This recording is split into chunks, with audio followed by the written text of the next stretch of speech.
E oi, gente, então, boa tarde de novo. Eu sou a Marcela e para fins de acessibilidade, a gente pensou nessa formação em fazer uma coisa um pouco, é novidade para a gente aqui da casinha, talvez seja novidade para muita gente por aí também, mas de tentar fazer uma descrição de imagens, assim.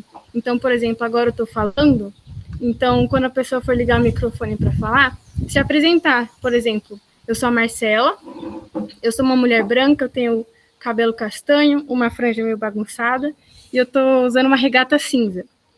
E aí, acrescentar o que a gente quiser, fazer alguma pergunta, né? É mais para fins de acessibilidade também, que como a gente pensa em publicar depois esse vídeo no YouTube, para ele ficar mais acessível para mais públicos, né? Para todo mundo conseguir ter acesso ao conhecimento que as meninas vão trazer aqui para a gente. Então é isso, gente, é um prazer ver todos vocês aqui. E é isso. Obrigada. Ok, Má. Então eu vou começar. Eu me chamo Felipe, eu sou um homem branco também, e eu com cabelo loiro, descolorido, e tô usando um suéter verde, claro. Eu sou do primeiro ano de Engenharia Florestal da Exalc, faço parte do grupo da Casinha, Casa do Bem Viver, o subgrupo da OCA. E quem mais quer se apresentar? Posso passar para... Pode ir? Posso. Eu sou a Sofia, sou uma mulher branca também. Tô com o cabelo mais ou menos preso e uma franja solta na frente. Eu faço parte da Casa do Bem Viver, né? Subgrupo da OCA também desde 2019. E muito feliz com essa formação de hoje. Agradeço a Paula, a Gabi, a todo mundo que está aqui, a todos, todas. E eu acho que a gente pode se apresentar, a gente do grupo, bem rapidinho. Então, posso passar para a Thaís? Boa tarde, gente. Eu me chamo Thaís, sou uma mulher branca também. Tenho cabelo castanho, tô cabelo solto, jogado para a direita. Um piercing no nariz, um piercing na sobrancelha, olho castanho. E sou da casinha também, desde 2019. Muito feliz de estar recebendo as nossas convidadas e vocês na formação de hoje. Eu chamo Joca. Oi, prazer. Sou o Joca.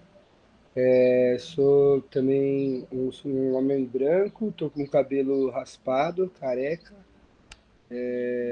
tenho bigode e camiseta preta. Eu sou também membro da Casa do Bem Viver desde o começo do ano. Eu estou no segundo ano de gestão ambiental e é isso, prazer estar aqui com vocês, ansioso aí pela formação. Chamar a Lívia para ela se apresentar também rapidinho. Oi, gente, boa tarde. Eu sou a Lívia. Eu sou uma mulher branca também, de cabelo curtinho, escuro, e eu tô usando uma camiseta roxa. Eu também faço parte da Casa do Bem Viver desde o começo desse semestre, só faz pouquinho tempo. E eu sou do segundo ano de gestão ambiental da Exalc também. Bom, agora todo mundo já foi, né, da casinha. Então a gente pode apresentar as nossas formadoras. Vocês querem falar? Pode ser. Eu posso falar, Gabi? Gabi? Tá me vendo, não? Pode sim, claro, com certeza. Tá. Antes de a gente se apresentar, eu falo o que tá no slide novo que apareceu? Eu sou bem nova. Pode ser. Tá. Bom, o slide de apresentação tem uma foto da casinha do Bem Viver, de dia. E na direita tem uma foto de um muro todo pintado de tinta de terra, de uma formação, com vários integrantes mais antigos da casinha. Se não me engano, essa foto foi tirada em 2016. Tem várias pessoas, maioria brancas, com as mãos para cima, muito felizes, e pintados de terra. Bom, vamos continuar a apresentação agora com a apresentação. Ai, meu Deus, peraí, perdi. Desculpa.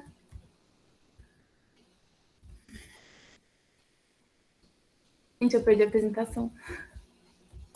Aqui tá passando normal. Tá na nossa apresentação. Rapidinho. Quando você vai se achando aí, eu posso começar. Pode ser. Então, boa tarde a todos e todas. Eu sou uma mulher mestiça, digamos, morena, com cabelos castanhos, com descendência indígena, africana, europeia também, bem brasileira, misturada. Sou gestora ambiental, formada na Exalc. Participei também da Casinha do Bem Viver durante a graduação. Tive também a oportunidade de participar depois da minha graduação em algumas oficinas específicas. E hoje em dia eu moro no Amazonas, numa cidade chamada Rio Preto da Eva, perto de Manaus. Hoje em dia eu sou bolsista do INPA, da FAPIAM, que é o Instituto Nacional de Pesquisas Amazônicas, e também faço pós-graduação na Universidade Estadual do Amazonas. E eu quero dizer que é uma honra enorme, é uma satisfação gigantesca estar aqui com vocês. A Casinha do Bem Viver foi extremamente importante para a minha autoformação coletiva, como sempre é, e como a gente prioriza, né, conduzir as coisas nos eventos da Casinha. Sinto que essa essência continua agora com os novos integrantes, e quero dizer também que é sempre um prazer receber notícias, ver notícias da Casinha do Bem Viver.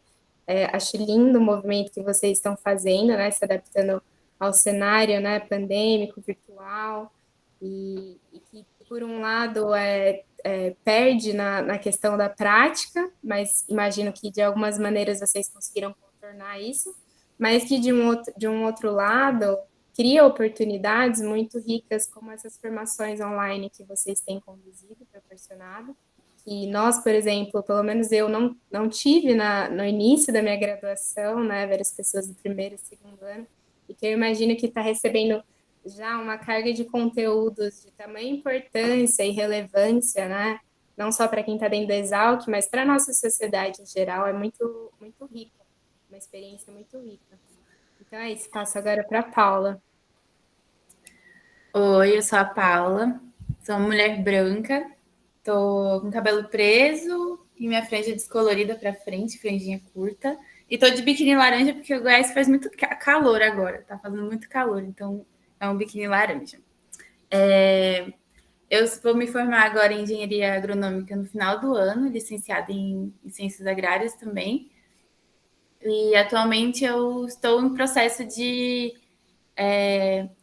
acompanhamento da propriedade do meu pai aqui no Cerrado, no sul do Goiás, para mim começar a me adequar ao ambiente e aos processos que é o meio rural, que é viver no meio rural e como que tudo funciona, para mim conseguir também plantar a sementinha dos projetos que eu tenho na minha cabeça, né?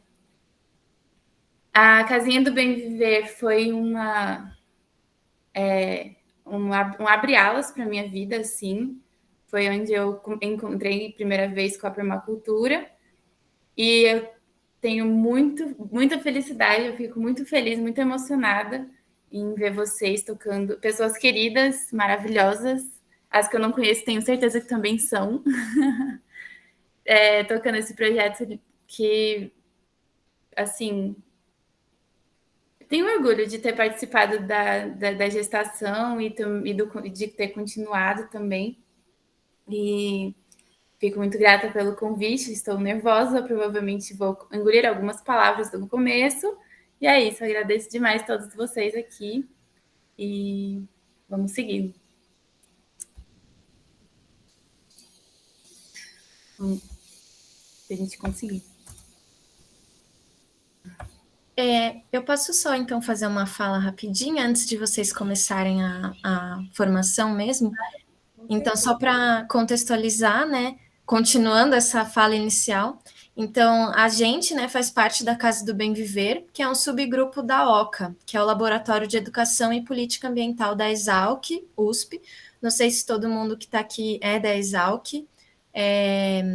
E a gente faz, né, desde o começo do ano, desde que a pandemia começou, a gente está nessa transição para o mundo virtual, e assim como todo mundo, né, se adaptando. Então, a gente sempre fez muitas atividades práticas, muitos cursos práticos, e agora a gente tem tentado trazer tudo isso para o online, né? Então, a gente está fazendo essa série de formações online, essas formações virtuais, perde um pouco da prática, mas tentando manter os nossos temas, o estudo que a gente sempre vem fazendo. Então, hoje é mais uma delas, das nossas formações, e no nosso Instagram, que eu peço para que alguém do grupo coloque aqui no chat para vocês seguirem, a gente sempre está divulgando quais são as formações que a gente vai fazer, quais são as próximas atividades que vão ter na nossa, né, do nosso grupo. Então, quem tiver interesse, segue lá para que a gente possa postar as coisas e vocês vão acompanhando. Então, hoje a gente vai ter a formação com a Gabi e com a Paula sobre os princípios da permacultura. E é isso, então eu passo a palavra para vocês, podem começar da forma que vocês se organizaram. Perfeito, Sophie, muito obrigada. Obrigada pelo convite também. Bom, a gente pensou assim, organizar, fazer um panorama geral, a apresentação, primeiro pontuando alguns aspectos relevantes do contexto histórico de surgimento da permacultura. Depois a gente vai trazer alguns conceitos que são importantes para a gente compreender a permacultura, né, no que ela está baseada, e depois a gente vai trazer os princípios, né, que é exatamente o macro tema, né, dessa apresentação, dessa formação, mas que a gente não conseguiria chegar lá sem, por exemplo, falar um pouquinho sobre essa história, né? Então, para a gente iniciar, a gente trouxe, assim, aceitamos o desafio de também tornar um pouco mais inclusiva essa apresentação. Nós pedimos a paciência, porque nós vamos fazer um relato das imagens que estão aqui no slide, né? Para que mais pessoas possam acompanhar, né, esse vídeo depois. Então, para trazer um pouquinho da história, de quais foram as causas de surgimento da permacultura, a gente volta ali um pouco no início da industrialização, né? Então, século XVIII, século XIX, a gente passou por períodos muito intensos, né? Cada vez mais intensos, que continuamos passando até hoje, de industrialização.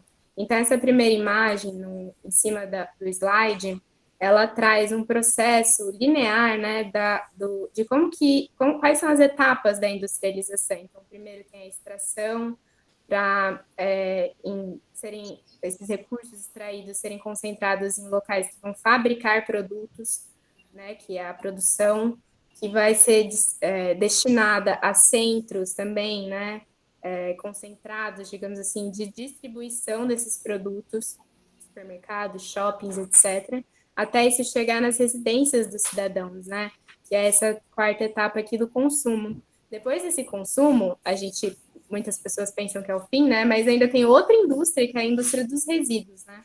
Que é essa quinta e última indústria. Essas revoluções industriais, elas modificaram muito o nosso modo de vida, digamos assim. E uma delas que a gente trouxe aqui, só para trazer como exemplo, foram essas duas imagens. São duas imagens, uma ao lado da outra, de dois aviões. A primeira delas está soltando bombas, né? E a segunda delas, a segunda imagem é um avião liberando agrotóxicos numa plantação. A gente trouxe essas duas imagens para a gente poder falar um pouco digamos assim, da tecnologia que se criou a partir dessa industrialização, que foi voltada à questão bélica, né? Então, isso foi um boom que teve seu ápice, eu diria, na Segunda Guerra Mundial, né? E um pouco depois, né? Quando a gente pensa na Guerra Fria.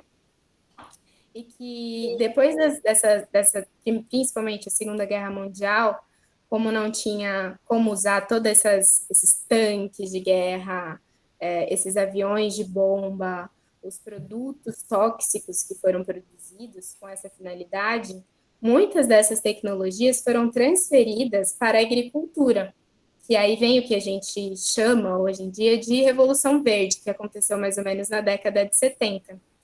Então, essa adaptação dos aviões de guerra para os aviões de pulverização, dos tanques de guerra para os tanques né, as máquinas agrícolas pesadas, esse maquinário pesado, também os químicos que foram desenvolvidos na guerra, por exemplo, a Guerra do Vietnã, que talvez vocês não conheçam, mas o 2,4-D, que é um herbicida muito forte, muito tóxico, foi produzido para dessecar as florestas do Vietnã e os militares conseguirem enxergar o inimigo. Enfim, tudo isso foi transferido posteriormente para a agricultura. E essa agricultura, extremamente, digamos assim, tecnificada, se tornou muito dependente, né, desses pacotes tecnológicos. E ela foi externalizada majoritariamente, digamos, para os países do terceiro mundo, né, ou do sul global, como chama Boaventura de Souza Santos. Então, e essa Revolução Verde, ela vinha muito com o lema, digamos, com o slogan de acabar com a fome, através dessa tecnologia. Mas o que a gente vê até hoje é que, na verdade, isso foi uma falácia, né? A fome não se acabou, como a gente pode ver nas duas imagens de baixo. A imagem da direita é um prato vazio, né? Representando a fome que ainda assola o mundo, principalmente onde as agriculturas são extremamente fortes, essas agriculturas que hoje em dia são focadas na produção de commodities, que posteriormente vão ainda voltar para a indústria e serem produzidas comidas, né, que são diferentes de alimento. A gente às vezes usa como sinônimo essas duas palavras, mas que carregam simbologias muito diferentes. E a imagem ao lado do prato vazio, a gente trouxe para também contrapor o que essa agricultura também causa, que é um desperdício muito grande, né? Muitas vezes, vários tipos de alimento, toneladas de alimentos, são desperdiçadas simplesmente porque o valor no mercado não está compensando, né? Inclusive, produzidos né, são desperdiçados em feiras quando não são comprados, e muitos deles produzidos com esses agrotóxicos, se bem que esses alimentos, quando é alimento, né, a gente traz muito forte a localização de produção nas agriculturas familiares, nas agriculturas menores, de menor escala. Quando a gente fala de agriculturas de larga escala, é que a gente geralmente traz essa imagem da agricultura industrializada, né? Mas, de qualquer maneira, o alimento visto como produto, ele acaba também obedecendo, digamos, às regras do mercado, né? O valor dele, ele acaba sendo diferenciado. E aí, como toda essa mudança de estilo de vida, principalmente na agricultura, eles trazem muitas consequências, não só essa social, como a gente acabou de falar, mas também no ambiente, seja o desmatamento, seja a morte dos nossos rios, enfim. E um que a gente destacou aqui à esquerda são os produtos tóxicos que a gente usa e a consequência que isso tem na nossa saúde, principalmente, né, aqui no Brasil, na Índia, Japão, na África, onde esses produtos são mais utilizados. Muitas vezes eles são produzidos na Europa, nos Estados Unidos, mas eles são proibidos de serem utilizados lá devidamente por conta do seu caráter tóxico. O que nos revela essa primeira imagem acima. Vocês conseguem ver aí, aqui está pequenininho para mim, mas aqui representa a diferença dos limites permitidos de glifosato na água, de resíduo do glifosato na água. Então, nós temos aqui uma análise comparativa, né? Na União Europeia, seria permitido uma quantidade bem pequena, que eu não consigo enxergar aqui o número, Mas no Brasil seria permitido uma escala de 5.000 vezes a mais do que isso. Entende? Então, a questão são questões globais que estão interligadas, né? E aqui tem como chama, uma chargezinha que representa essa intoxicação da sociedade no geral através da alimentação, né? Uma mãe perguntando, Pedrinho, já tomou o seu veneno hoje? E o menino fala, não, mãe, estou sem fome. E na mesa a gente consegue ver vários produtos industrializados, né? Ou comidas industrializadas que são provenientes desse tipo de agricultura, né? Pode passar, amiga. E essa alimentação, ela também está vinculada a justamente qual tipo de alimento que é mais barato hoje no mercado. E também a cultura da alimentação, né? Como ela foi alterada conforme o tempo. Quando você produz em volume, você precisa desses insumos tóxicos e, ao mesmo tempo, você consegue financiamento para utilizar eles, e quando você vai disputar no mercado, seu produto é mais baixo ainda do que um agricultor familiar, um agricultor orgânico. Você consegue diminuir muito mais o valor. Então, né? Acaba que aqui ele traz o dado que cada brasileiro consome 4 quilos de agrotóxico por ano. E eu acabei de fazer um curso de utilização de agrotóxicos de forma de precaução, né, de segurança no trabalho, e ele atualizou esse número para 7 quilos por ano, que a gente consome, uma pessoa normal no apartamento, pela água, pelos alimentos. Às vezes você consegue sair um pouco dessa margem, se você opta por um consumo mais orgânico, mais saudável, vamos dizer assim. Só que, ao mesmo tempo, a gente não consegue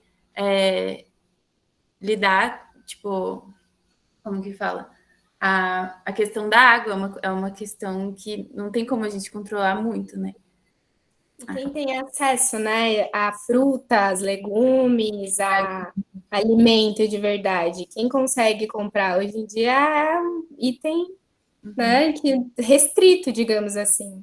Sim, na regularização, quando você vai ver para fazer a aplicação de forma correta, a forma correta de aplicar, os equipamentos que tem que usar, a forma de lavar os pulverizadores, por exemplo, não é feito da forma correta, geralmente é lavado direto na terra, a água escorre e vai para o lençol freático e tudo. E, ao mesmo tempo, essas empresas que poderiam ser punidas por isso, elas não são fiscalizadas. Geralmente é por denúncia que você consegue fazer um fiscal, ir na propriedade, né? E olha lá. Sim. Elas têm, inclusive, subsídios, né, para produzir assim. Passa aí para o próximo, amiga. Passei. Passou? Vou passar aqui também. Então, principalmente no século XX, surgiu em contrapartida, né, um contramovimento muito forte, né, foi surgindo aos poucos, mas, por exemplo, na agricultura, desde as décadas de 20, Rudolf Steiner, que é um austríaco, ele já denunciava essa questão da produção de comida, não de alimentos, digamos, não ter mais energia vital. Esses alimentos, as pessoas comem da mesma quantidade, digamos assim, mas elas não traz mais a vitalidade que antigamente essas pessoas tinham, né? Então, aí começa e vai continuando na década de 40 com a agricultura sintrópica, que traz o Ernest, a agricultura orgânica também veio na época de 40, a agroecologia já um pouco mais tarde, na década de 70, e vários outros movimentos, as conferências da ONU de desenvolvimento humano e meio ambiente, enfim, foi surgindo um movimento ambientalista que buscava boa consideração aqui no chat, o veneno está na mesa, esse documentário é muito bom. Enfim, esse movimento que buscava evidenciar e trazer para a discussão os impactos de toda essa industrialização, não só, né, da agricultura, mas do modo de vida, né? E aí a gente trouxe também aqui um slide que traz duas imagens acima, que são, a primeira é uma monocultura de eucaliptos, e a segunda é uma escola nesse caso é uma escola militar, né? Mas a gente poderia colocar qualquer escola. Até aqui eu estudei, aqui uma imagem.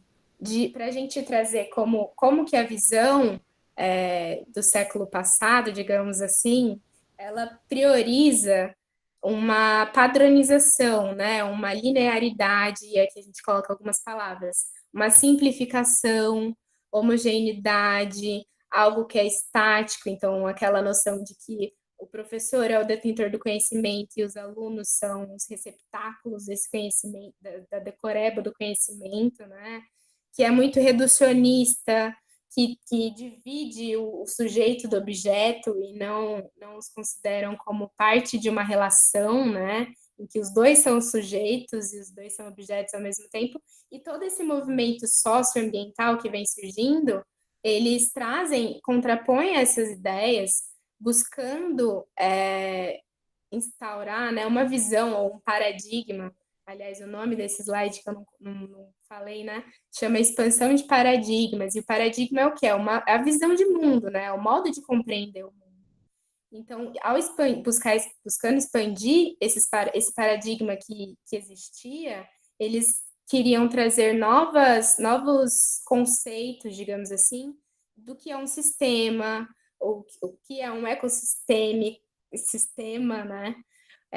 O que é a complexidade, né? O que é a diversidade e como esses conceitos, né? Eles são importantes para a gente compreender a realidade, né? Não é somente, por exemplo, na ciência, a gente pegar um fenômeno, isolar de todos os fatores que podem interferir nesse fenômeno e estudar ele dentro de um laboratório isolado, em 4 paredes, né? Tentando encontrar ali as respostas para o todo, né? Mas não, a gente não pode fazer isso porque as relações perdem o significado, perdem o sentido quando elas são isoladas de outros elementos que existem no ambiente. Então, a gente traz uma outra charge aqui, que é trazendo essa contraposição, né?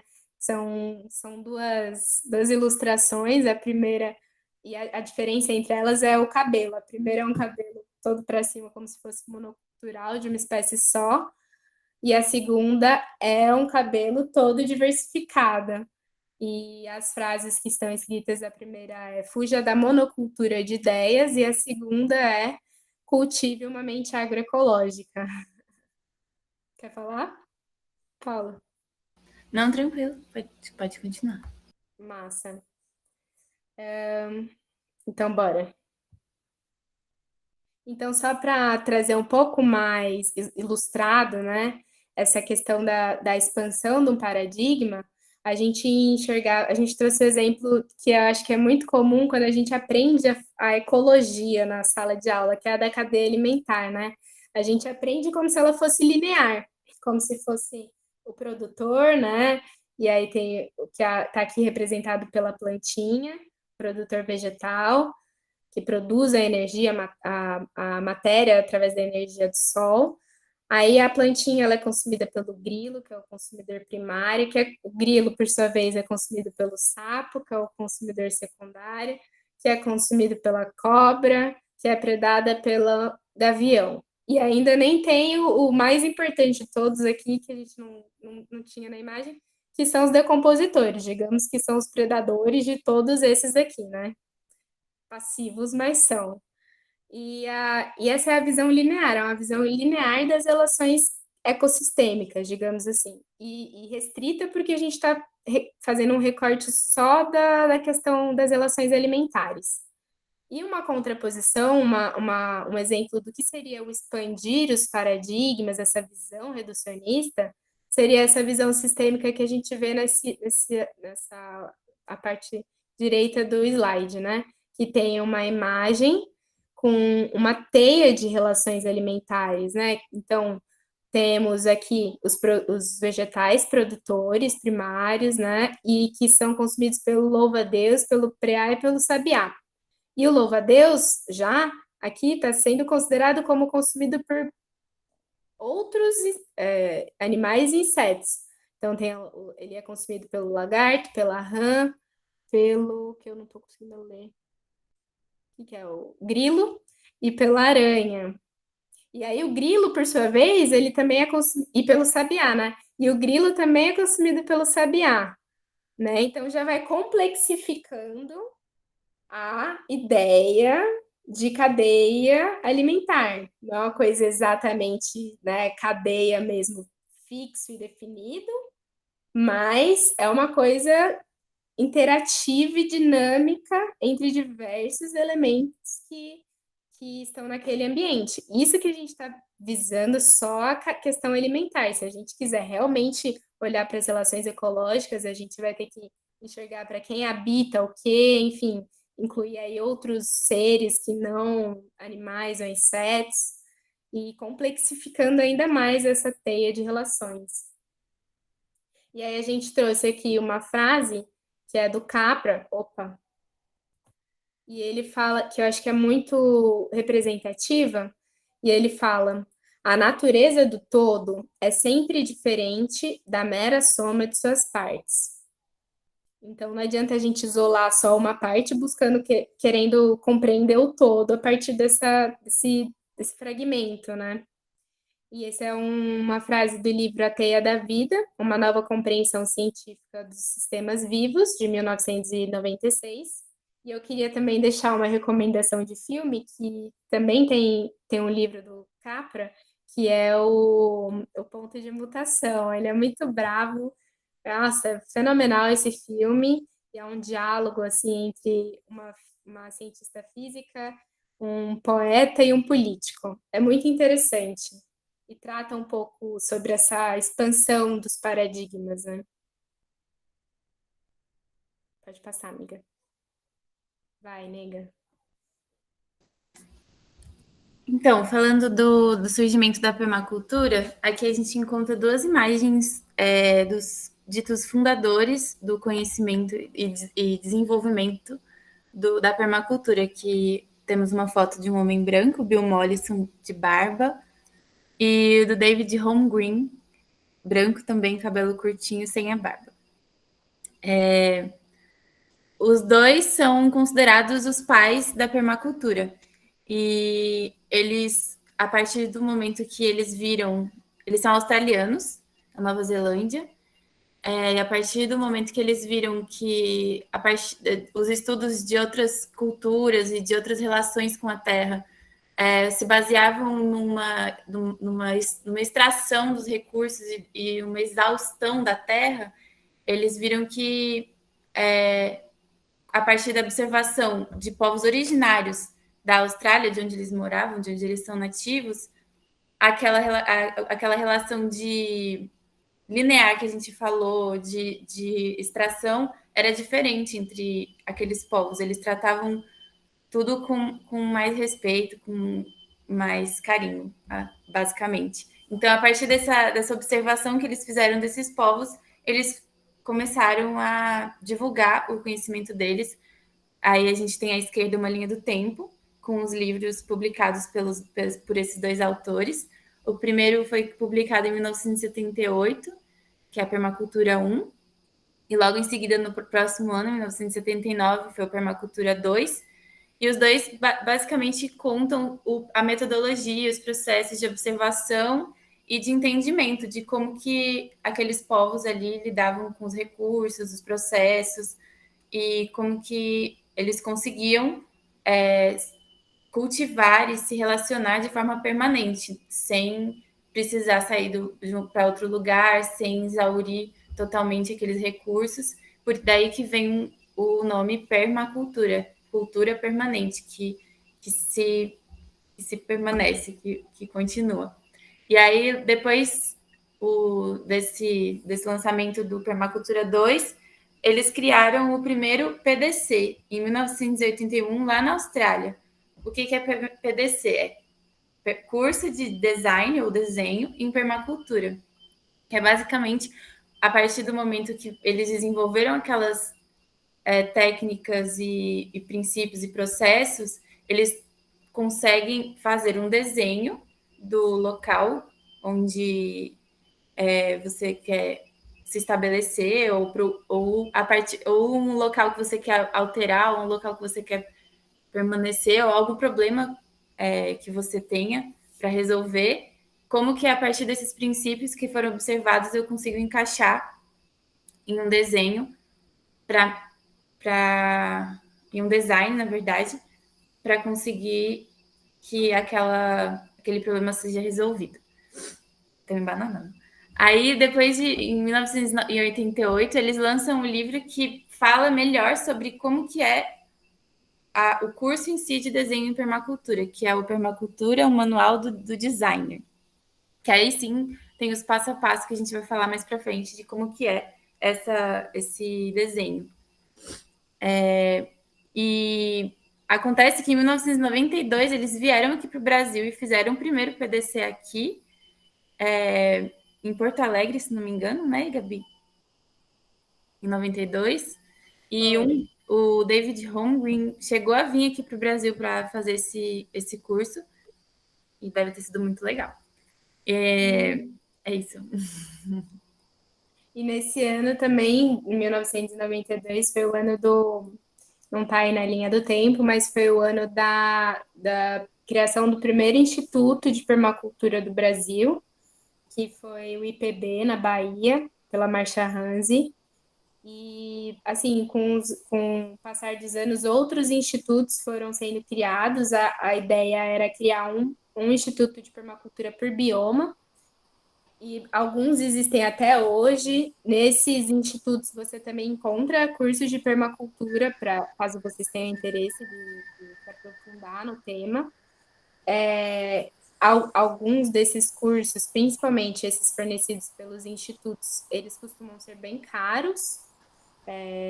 Digamos que, bom, enfim, para estudante acaba sendo um pouco inacessível, mas existem alternativas, grupos alternativos, e isso cresce cada vez mais, que organizam, né, esse curso com base num currículo de aulas pré-definido pelo Bill Mollison e pelo Holmgren, que ele é internacionalmente reconhecido.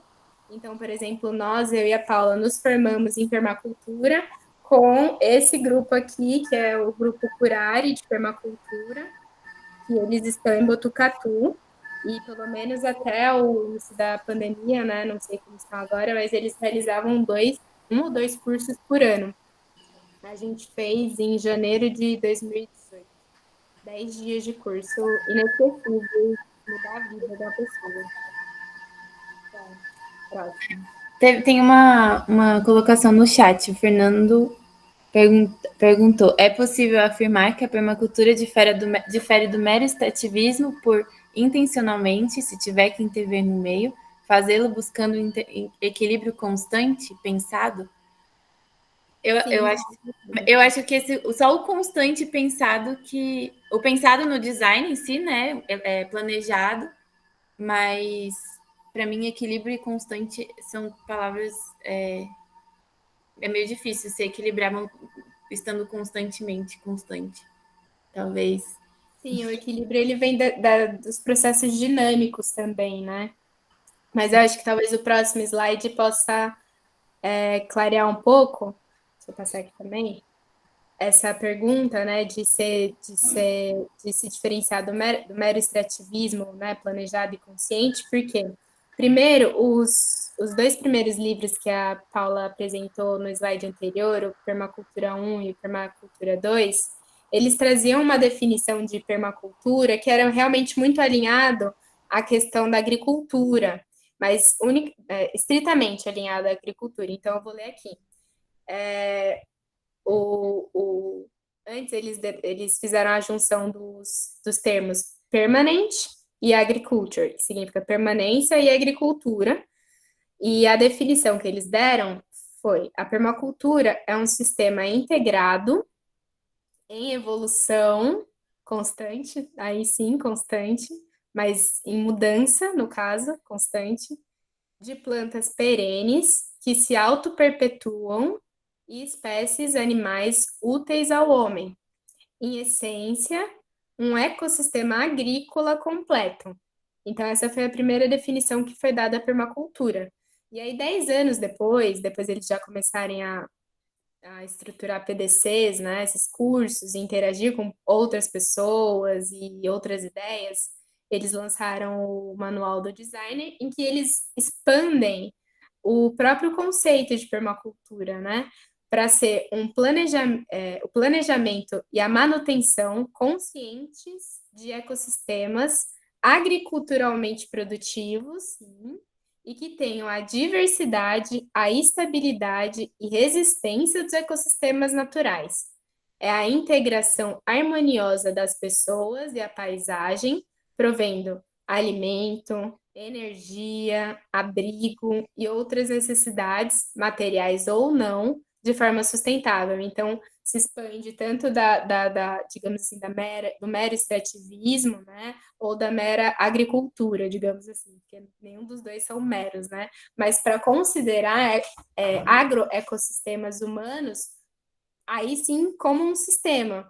Então, considerando outras necessidades dos seres humanos, a necessidade de abrigo, a necessidade de ter energia, enfim, diversas outras necessidades que nós temos e que precisam ser considerados para a gente poder planejar um ambiente em seu todo sustentável.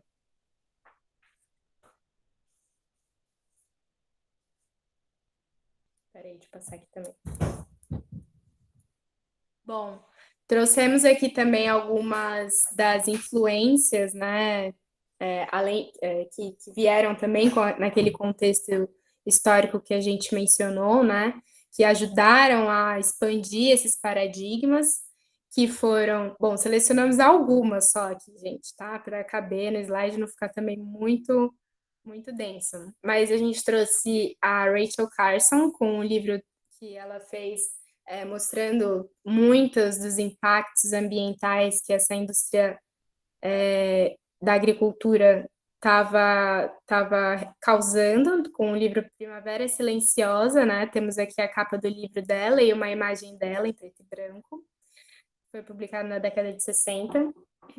Embaixo nós temos representando a teoria de Gaia, que surgiu na década de 70, é aquela imagem clássica também da ecologia, né, da interação entre a atmosfera, a hidrosfera, e essa última aqui que eu não estou conseguindo ler, para criar a biosfera, né, a partir da interação entre os diferentes elementos ou energias, né, que a gente tem no ambiente, a gente consegue criar a vida, né, a biosfera.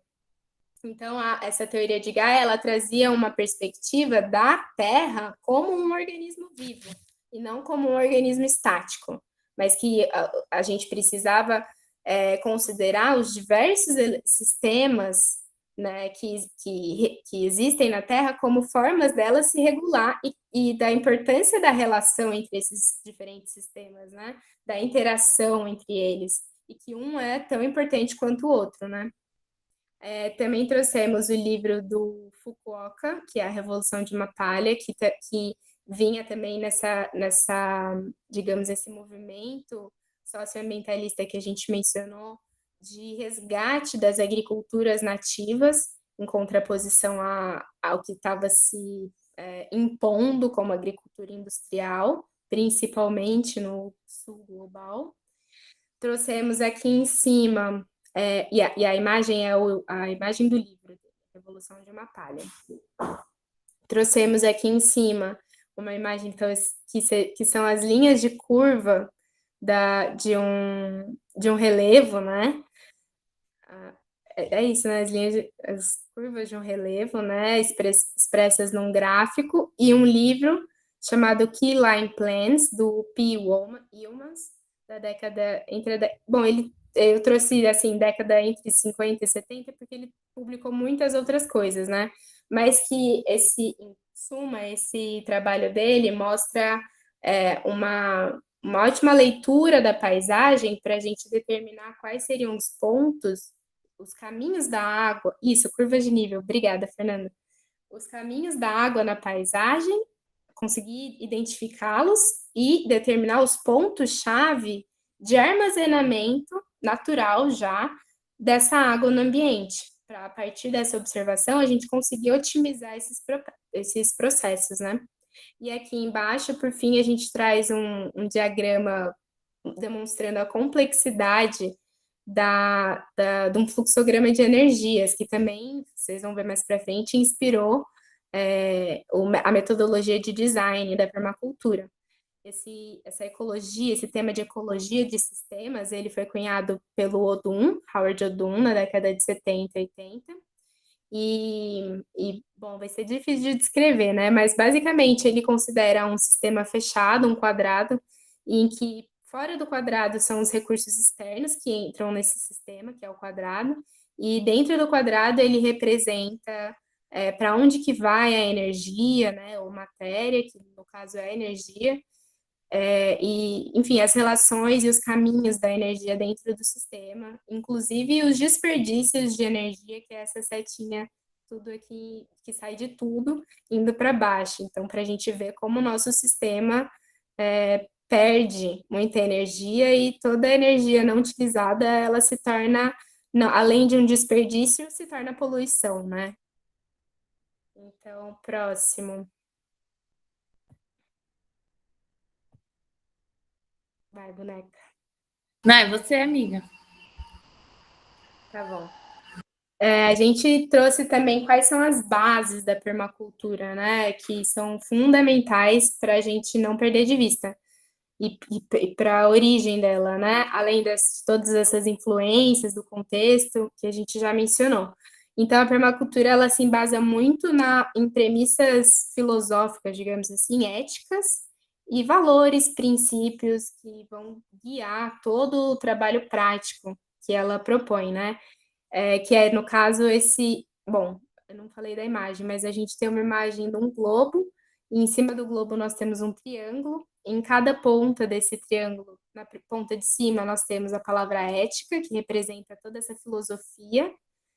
Na ponta direita, embaixo, a gente tem a metodologia de design, que, na minha opinião, é a parte mais inovadora, né, que a permacultura propõe, que a gente vai ver um pouquinho. E na outra base do triângulo, nós temos a ecologia, né, representando os conhecimentos ecológicos, os diversos, né, e que hoje em dia são produzidos constantemente ainda, conhecimentos ecológicos do nosso meio, né, e que buscam compreendê-los, compreender o nosso planeta, né, como um ser vivo, como uma casa que abriga diversos seres além da gente, né, e que estão em constante interação, relação, e que fazem toda essa vida ser possível. E aí, como a Paula também já falou anteriormente, a gente trouxe à direita, né, 3 fotos dos aborígenes indígenas, né, que é a cultura da qual se inspiraram, né, o Bill Mollison e o David Holmgren, e que estão lá, como a Paula falou, a data, se lá a ciência coloca aí 50 mil anos da cultura deles lá na Austrália. Então, sim, a gente pode dizer que é uma cultura permanente, que sobreviveu há muito mais tempo do que a nossa, e que foi daí que eles beberam, né, dessa fonte para poder compreender como fazer uma sociedade sustentável, uma comunidade sustentável, um agroecossistema sustentável, né? O que difere essas comunidades da nossa sociedade? Pronto, pode passar. Passando aqui também. Bom, entrando agora um pouco na metodologia de design, né? Antes da gente chegar nos princípios, a gente só queria pontuar um pouquinho que o design, né, como eu falei, essa é uma parte muito inovadora da permacultura, e que literalmente são métodos, etapas, né, de planejamento de ecossistemas humanos. Nós temos 2 imagens aqui, que seriam antes e depois, que foi disponibilizada pelo Bill Mollison, essas ilustrações. E antes, a imagem à esquerda representa o antes, né, que seria uma fazenda perto de alguns comércios, com alguma criação de animais, né, uma casa que está emitindo fumaça, lá atrás talvez tenha um pomar ou alguma coisa nesse sentido, e a imagem à direita seria já com os conceitos da permacultura aplicados, né? Então, o próprio pasto já tem árvores, né, para prover sombra e regular um pouco a temperatura desse ambiente. Esse pasto já está bem próximo a uma horta, né? Que são elementos muito, digamos, afins, né? Que um gera produtos que o outro engloba como necessidade e vice-versa. Enfim, lá atrás nós podemos ver que já está bem mais arborizado nessa propriedade. Uma mudança, assim, visual relativamente grande, mas o que mais importa são as interações entre os elementos dentro desse sistema. É para isso que a permacultura vai olhar para poder produzir sustentabilidade. E para fazer isso, ou seja, eu coloco essa frase também que eu vou ler aqui, a metodologia de design em permacultura é uma ferramenta de planejamento de agroecossistemas para a sustentabilidade, e que para fazer isso, ela sempre parte da leitura de um contexto, da leitura do ambiente onde você vai causar uma intervenção. Então, não é só você pegar uma técnica que funciona, por exemplo, pegar uma bacia de evapotranspiração que funciona muito bem em ambientes que não chovem tanto e replicar para ambientes que chovem muito, né? Ou, por exemplo, um outro exemplo que eu acho que é muito interessante é a questão do nosso sistema de transporte. As estradas podem funcionar muito bem em alguns lugares, ou não tão bem assim, né?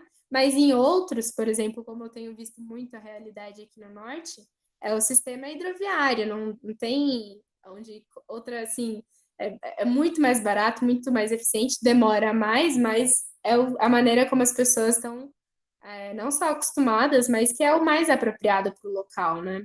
Que gera menos, né, poluição e degradação. E qual que é o objetivo desse design de permacultura, né? Qual que é o objetivo da sustentabilidade? Diminuir o tempo de trabalho e, com isso, aumentar a qualidade de vida. Isso através de tornar isso, né, é possível tornando o nosso sistema mais eficiente em questão de energia, de matéria, né? E das necessidades que ele tem, dos produtos que ele gera, e a gente conseguir alocar tudo isso dentro do nosso sistema, trazendo, né, a sustentabilidade para ele.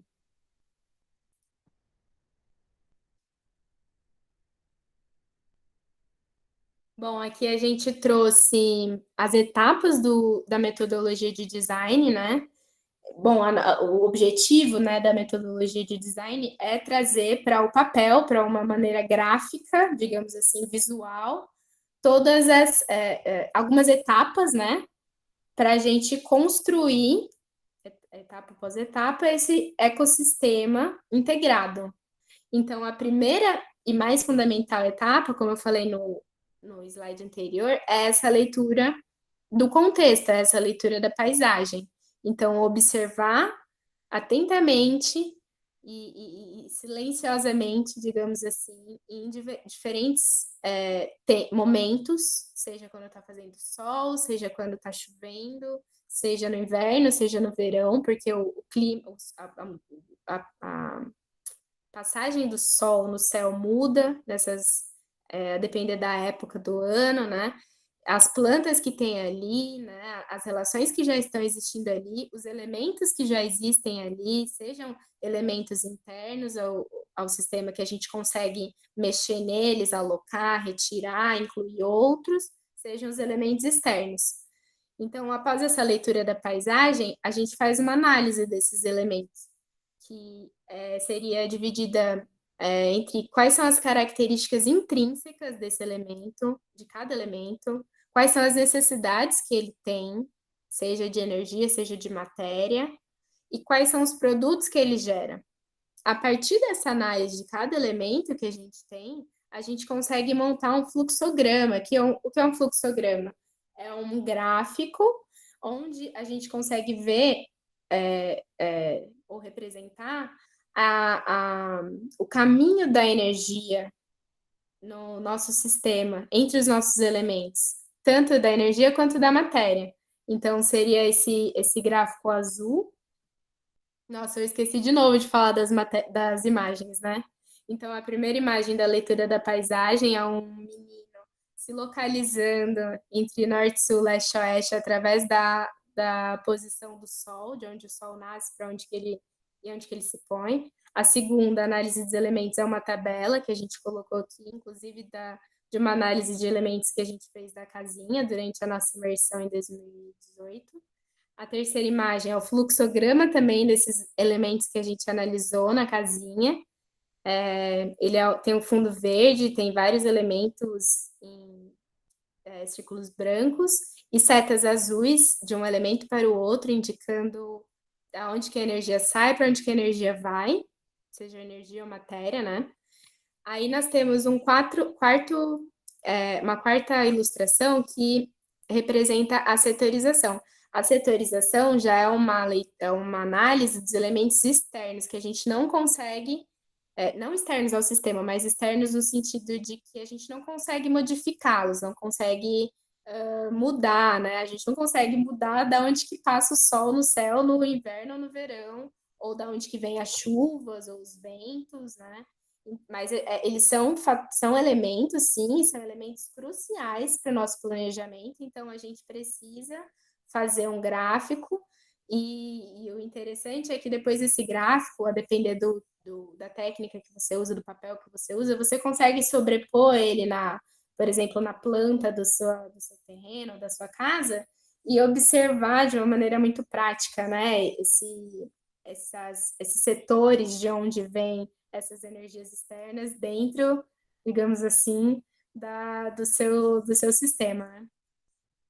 E, por fim, temos o zoneamento, que é a última etapa, que aí já, né, com todos os elementos elencados, os quais vão entrar no nosso sistema, os quais já estão, a gente estabelece, considerando a zona zero, sendo a zona de maior concentração de energia humana, ou seja, a casa, né, por exemplo, onde a gente mais está presente, porque a energia humana, né, porque é a energia humana que vai fazer a manutenção do sistema, ou pelo menos das coisas que precisam de manutenção humana, e a gente considera a zona 5 a zona, digamos assim, que menos necessita da interação humana.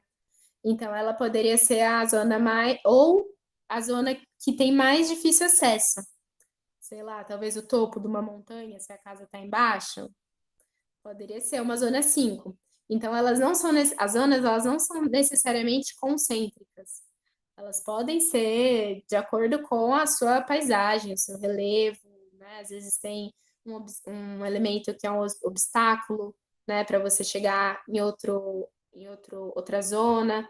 Enfim, isso é flexível, mas respeitando essa interpretação de que zona 0 é onde a gente mais tem energia, então zona 1, zona 2, a gente vai conseguir dar muito mais atenção do que a zona 4, zona 5.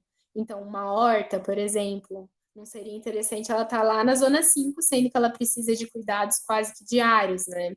Ou uma galinha que você precisa dar um milho. Enfim, acho que ficou claro, né? Uma coisa que eu anotei aqui que eu acho muito interessante eu colocar é assim, ó, cada elemento é interessante de realizar mais de uma função no seu sistema e ter relação com o máximo de outros elementos possíveis, né? E cada função essencial, por exemplo, alimento, água, energia, o interessante é que a gente tenha mais de um elemento cumprindo ou produzindo essa função, né? Porque, por exemplo, se acontece algum problema com o abastecimento de água da rua, por exemplo, e você depende unicamente do abastecimento de água da rua, né? Aqui na minha cidade isso acontece muito, cai a energia, a água não para de ser bombeada. Então, no primeiro semestre, a gente ficava o dia inteiro assim, sem água facilmente. Então, a gente resolveu o quê? Colocar uma caixa d'água para pelo menos ter alguma segurança, né? Um armazenamento da energia, dessa energia essencial, que é a água, para não ficar tão na mão quando acabar a energia da cidade, né? Ai, a Paula foi, ó.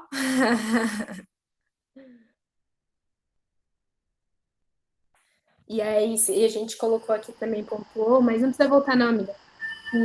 A gente, o design ele também pretende diminuir ao máximo possível a dependência de elementos externos ao seu sistema. Então, a gente colocou como exemplo aqui, e principalmente de recursos não renováveis, né? Aí a gente colocou como exemplo as fontes petrolíferas, né?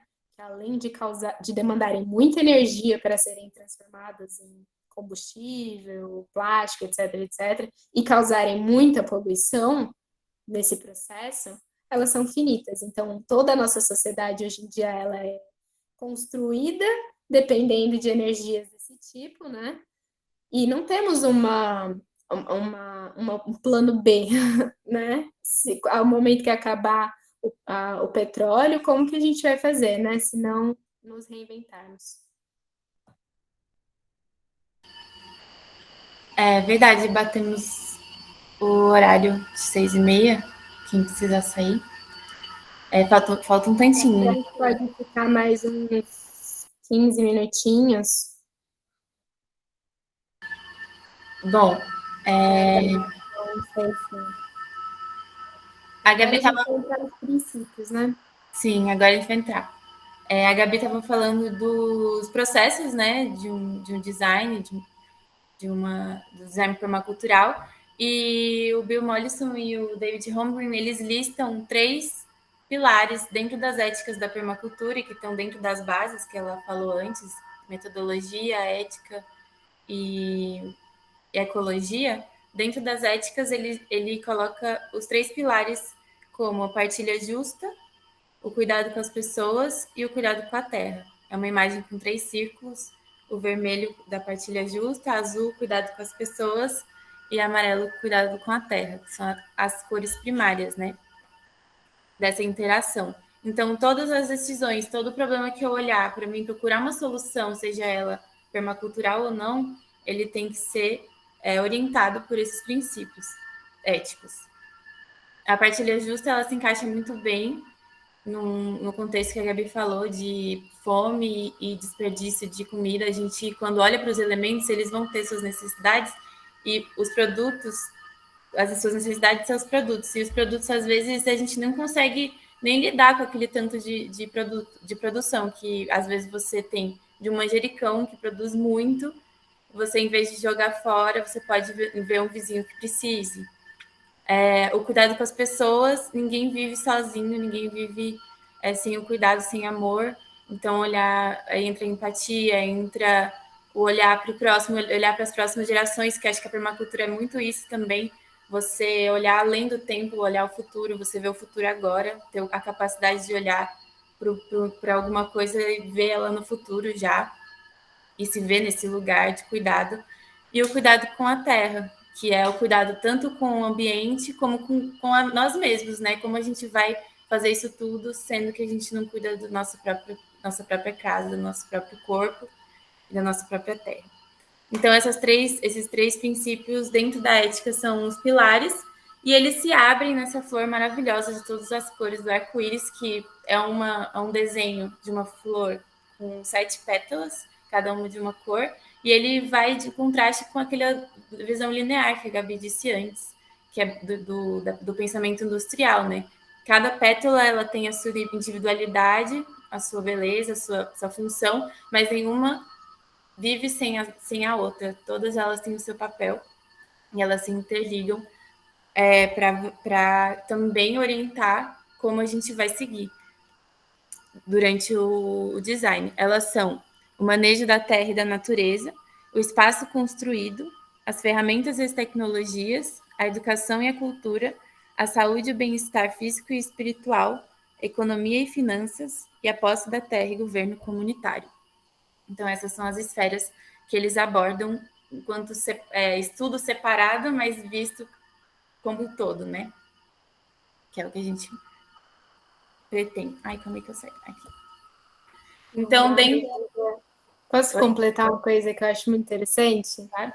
E uma das formas como que o próprio Holmgren traz lá naquele site que ele tem, Fundamentos da Permacultura, ou é um livro, como medir o cuidado com a terra, né? E acho que isso é análogo ao cuidado com nós mesmos, com as pessoas ao nosso redor. Ele fala que basta você medir a quantidade de vida que tem ali. E eu vendo essa flor da permacultura e essa espiral que sai do centro da ética e dos princípios do design e perpassa todas essas pétalas, me lembra também que essa espiral é uma forma de enxergar o trabalho na agrofloresta, né? Que você sai de um ambiente, por exemplo, sei lá, degradado ou de uma certa situação e a cada volta nessa espiral você vai aumentando a quantidade de vida que tem ali, né? Então, através do manejo, mostrando como que a nossa influência no ambiente pode também ser positiva e enriquecedora.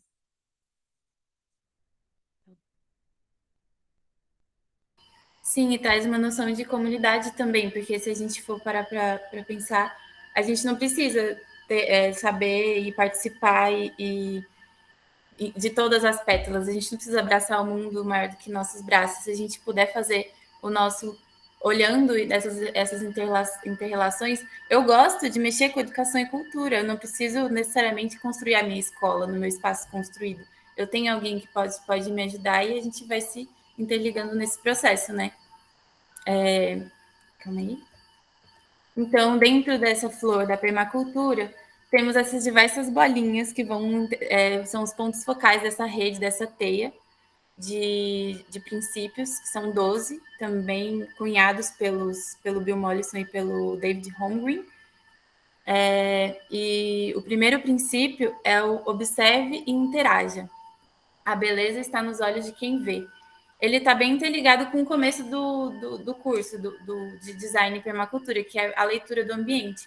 Você chegar num lugar, às vezes a gente está muito ligado com observar, é olhar, né, enxergar. Mas chega num local, fecha os olhos e ouve o redor. Quais são os barulhos, quais são os cheiros, o que aquele lugar está te falando, o que aquela planta que você passa todo dia te fala, qual que é a comunicação que ela tem com você, com as plantas ao redor, as pessoas que passam no seu caminho. Então, o primeiro passo seria essa observação ativa, né? Que aí a parte da interação também, de interagir. Aqui a gente traz algumas imagens. Uma é um desenho de uma setorização de um projeto, tem seus elementos, e o caminho do sol no verão e no inverno ao redor, que é uma forma de se observar, né? Mais racional, mais prática, de o que eu tenho, como que eu posso fazer com o que eu tenho, quais são os fatores que interagem com o que eu tenho. A segunda imagem logo abaixo é uma representação de uma bacia hidrográfica com as suas montanhas, os seus rios, as árvores, os animais e o ciclo da água, né? Quando a água evaporando e voltando para a terra através da chuva. E é um elemento muito importante, geralmente é um dos primeiros que a gente observa, onde tem água, o que eu posso fazer com essa água, de onde ela vem, para onde ela vai, qual que é o ponto mais alto do terreno, como eu posso usar a gravidade da água para me ajudar ou não. Aí a imagem logo ao centro são 2 papéis com desenhos de alunos do PDC, que a gente puxou aqui em Piracicaba, em 2018. O de cima é uma setorização, e a gente vê até uma capivarinha bonitinha ali, que é um elemento externo da casinha que eles trabalharam, que é algo a se trabalhar, a se pensar na setorização. E logo abaixo seria o fluxograma de elementos que os alunos fizeram, que tem ele melhor à direita. São círculos desses elementos, a cozinha se interagindo com o aquário, que se interage com a horta e com o lago. Então, como que eu observo e interajo com os elementos que eu já tenho? E a professora das professoras, logo acima, uma floresta madura. Como a Gabi falou, na zona 5, às vezes é uma montanha longe, é uma floresta longe, que não precisa muito do meu manejo. O melhor insumo que aquele lugar te oferece é a observação. Você olhar para uma floresta, você vê os estratos, você vê, olha, aquela folhinha mais pequenininha, mais curtinha, está lá em cima. Por que será que ela está lá em cima? Por que será que ela é mais reta, mais alta? Como que são as folhas embaixo? Então, a zona 5, ela é a nossa professora, ela é onde a gente quer chegar. A zona que você não vai gastar energia nenhuma e vai ter muita produção, vai ter pouco trabalho e muita qualidade de vida, vamos dizer assim, né? Então, esse é o primeiro princípio. Se eu estiver indo muito rápido, muito devagar, me falei. O segundo é capte e armazene energia. Gente, peraí que eu sumi de novo. Aí.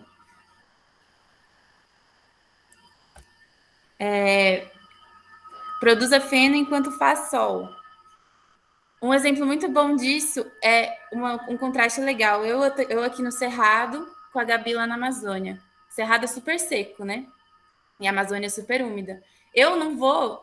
A Gabi, por exemplo, não vai mexer com desidratação de plantas aromáticas num lugar que é úmido. E eu, ao mesmo tempo... Porque lá é muito úmido. E eu, ao mesmo tempo, não vou, talvez, mexer com destilação, porque eu estou num local perfeito para mim secar as plantas. Tem um inverno seco de 6 meses, o vento parece um secador de cabelo. Eu vou usar daquela observação que eu tive para conseguir captar e armazenar essa energia para usar dentro daquele contexto que a Gabi já falou também. O que adianta eu reproduzir uma agricultura europeia de clima temperado num local que faz 40 graus, meio-dia? E aí vai. Então, dentro desse princípio, a gente trouxe a imagem de um aluno nosso também, furando uma caixa com uma furadeira serra-copo, uma caixa gigantesca para captação de água da chuva, uma caixa... 20 mil litros essa caixa. Gigantesca. Para colocar lá no Centro Caritas. Não, essa foi para colocar no SAF das Minas, do lado da escola, lá no Qual que é o bairro mesmo? Pauliceia. Pauliceia, isso. Mas essa é do Caritas, amiga. Eles tinham quando a gente fez o PDC lá, eles tinham uma restrição para fazer eventos que tinham que ter algum plano de contra incêndios, um plano de prevenção contra incêndios. Aí esse é um elemento que surgiu. Como a gente precisava de atividades práticas, e uma das atividades práticas, então, foi instalar um sistema de captação de água da chuva nessa caixa de 20 mil litros. Sim. Então, essa é uma das formas clássicas de captar e armazenar energia. A Gabi acabou de também falar que ela começou a armazenar água da chuva, que é um lugar que chove muito, para poder ter uma segunda opção. Logo abaixo tem uma imagem de um painel solar e, ao fundo, uma hélice eólica, né, para captação. A gente tem potencial para ser o país maior produtor de energia solar do mundo, com esse tanto de sol que tem aqui. E a energia eólica também é uma forma de captar. As crianças mexendo na semente, que é a coisa mais linda do mundo, é uma forma também de captar e armazenar energia. A própria semente é a solução de todos os problemas, está ali, todo armazenado naquele negocinho pequenininho ali. E logo abaixo tem o exemplo que a Gabi pode falar melhor, talvez, do amigo dela, que fez um forno com a argila retirada do aterramento, que era um problema. Ele estava nivelando a varanda dele, e com a terra que ele tirava do nivelamento, ele construiu o fogão dele. Sim.